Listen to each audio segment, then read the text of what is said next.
tell you a little about myself. I support gay marriage. I support gay rights. 100%. That being said, I'm not gay.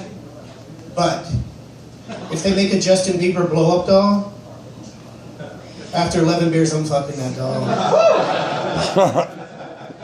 And I'll try to play it off, you know, like, hey, I was drunk. I didn't know what I was doing. I was lonely.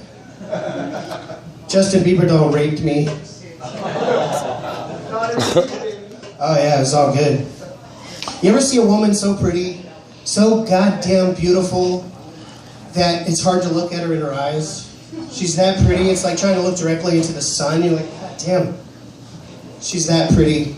And then you find some weird circumstance and you actually meet her, and she's nice and she's cool and she's sweet and humble. And I have this one thought resounding through my head, echoing, I hope she's got gonorrhea. I hope she's got HPV, maybe a mutated form of herpes that turns her vagina into a piranha. Then maybe her standards would be so low, she might actually fuck me. Maybe that's how she got piranha pussy in the first place, fucking guys like me. Who are we to judge? If prayers were actually answered by God and not coincidence, this is the kind of shit I'd be praying for. If it comes down to praying for world peace or having sex with supermodel piranha pussy woman, I think you guys know what side of my bread is buttered. Okay, now let's get personal.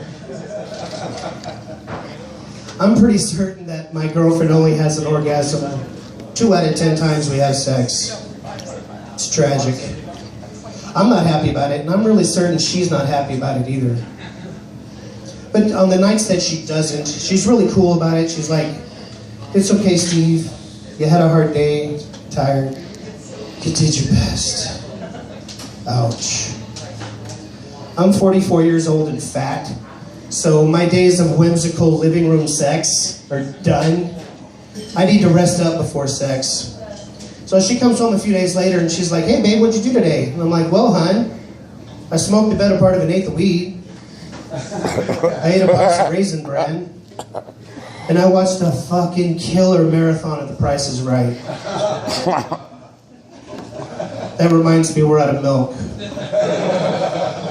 And Raisin Bran. So later on we're having sex, we're fooling around, messing around, and she starts making noises I'm only privy to about 20% of the time. I'm like, oh my God, she might have an orgasm. DEFCON 5, Alpha, Omega, Bravo. Gentlemen, this is what we've been training for. I'm gonna keep doing what I'm doing. I'm not adjusting shit. I'm not gonna try and get cute. I'm gonna just keep doing it. I hear George Bush's voice in the back of my head. Stay the course. Stay the course. Stay the course. I don't care if my knees slip. I don't care if my arms snap under 180 pounds of weight. I'm not adjusting shit. Stay the course. Stay the course. She has an orgasm. Holy shit. Screaming from the mountaintops. Grab one of those horns like from a fucking Ricola commercial. Holy shit. And then I collapse on that poor woman like an imploding sports arena. I'm sorry, babe. Next morning we're having coffee. I'm like, hey, babe. You, remember that orgasm last night? And she's like, for the 17th fucking time, yes.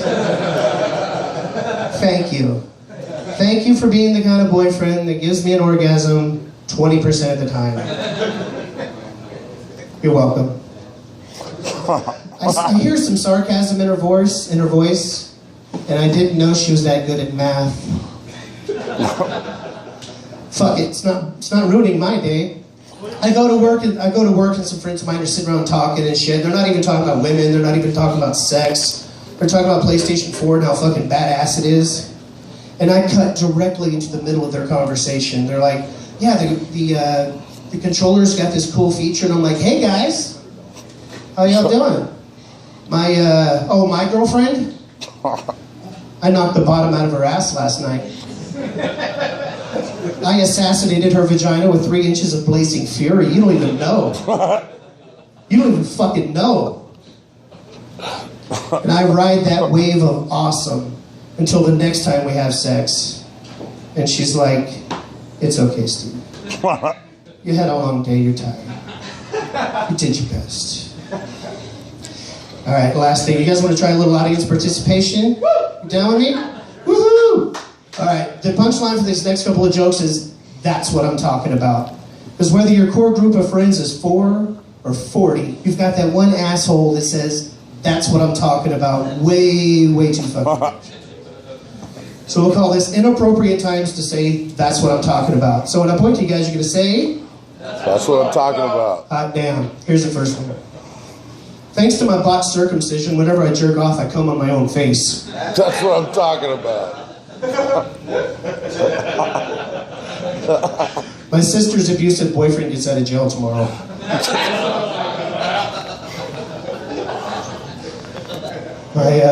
My dad called, and there was a car accident, and my mother burned to death.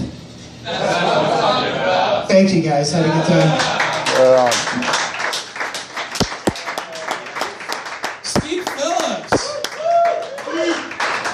Where'd you come from, Steve? Did you just get? Are you here for to be the blacksmith at the Renaissance Fair? How do we? That's part-time work. Oh, that's good. No, I tease because I care. That's amazing. Is that your first time on stage? Second. Really? Where was the second time? The first one was taproom. Oh yeah, this is the second time. Shit. My bad.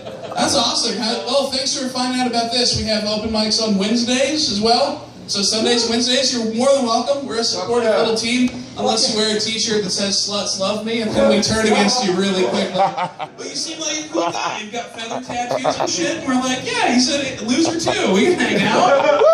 You seem like the kind of guy we can have a few beers with, you know? That's fun.